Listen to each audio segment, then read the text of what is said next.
अगर परमात्मा चाहे तो उसको उसकी प्रॉब्लम से निकालने के लिए उनको चाहे नया चमत्कार ही क्यों ना करना पड़े, वो उसको हर हालात में निकाल कर ही छोड़ते हैं। पर लेकिन शर्त ये है, क्या आप अपने परमात्मा पर विश्वास करते हैं? हर पल उनका धन्यवाद दीजिए, हर पल उनका कोटि कोटि बार प्रणाम करते रहिए। ज़रूरी नहीं है कि आप अपने परमात्मा को मंदिर में बैठकर ही याद करें, या स्पेशल आप मंदिर में जाए, घर के मंदिर में ही बैठना पड़े, या दिया के आगे ही बैठना पड़े, या दिया जलाकर ही उनकी पूजा पाठ करनी पड़े। बिल्कुल गलत।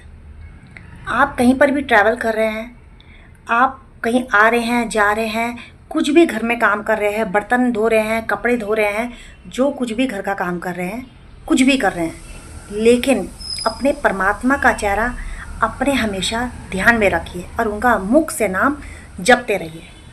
किसी को एहसास मत होने दीजिए कि आप अपने परमात्मा को याद कर रहे हैं। परमात्मा को याद करने के लिए कोई स्पेशल समय नहीं होता, कोई निश्चित समय नहीं है। परमात्मा को आप किसी भी वक्त, किसी भी समय आप उनको नाम जपिए, उनको याद कीजिए, वो हमेशा आपकी पुकार को सुनेंगे। पर लेकिन ध्यान रखिए, जो लोग सुबह उठते साथ ही अपने परमात्मा का नाम लेते हैं ना, तो मैं उनके लिए एक मैसेज देना चाहूँगी।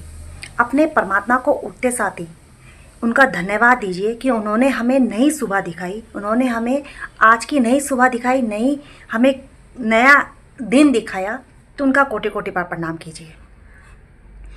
आप उनको बार बार कोटि कोटि बार प्रणाम कीजिए, उनका लख लख बार धन्यवाद देते रहिए। परमात्मा से आप क्षमा मांगना सीखिए कि इस जन्म में या हमसे पिछले जन्म में जाने अनजाने में हमसे कोई भी जीव जंतु की हत्या हुई है, या मनुष्य की हत्या हुई है, या हमने किसी भी जीव जंतु को हमने तड़पाया है, परेशान किया है, हानि पहुंचाई है, दुख पहुंचाया है, उसके लिए क्षमा मांगिए। हमें माफ़ कीजिए, हमें माफ़ कीजिए, हमें माफ़ कीजिए। फिर देखिएगा परमात्मा आपकी कैसे नहीं सुनते। क्योंकि माफ़ी मांगना सीखिए, उनका बार बार शुक्रिया अदा करना सीखिए, उनको धन्यवाद देना सीखिए, उनसे माफ़ी मांगना सीखिए। उनसे ये मत कहिए कि मुझे ये दे दो, मुझे वो दे दो, मुझे ये दे दो।